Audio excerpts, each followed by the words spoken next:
صادرت السلطات الإندونيسية في أجزاء من البلد ذي الأغلبية المسلمة عوازل ذكرية، ومنعت الطلاب من الاحتفال بعيد الحب قائلة إنه يشجع على ممارسة الجنس دون ضابط ويخالف المفاهيم الثقافية، وذلك حسب ما كشفت عنه وكالة بريطانية.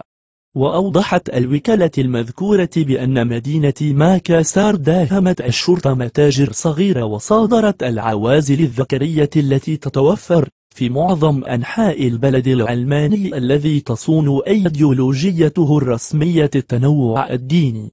وكان أعلى مجلس ديني إسلامي في إندونيسيا أفتى في 2012 بأن عيد الحب حرام، قائلا إنه يتعارض مع ثقافة وتعاليم الإسلام.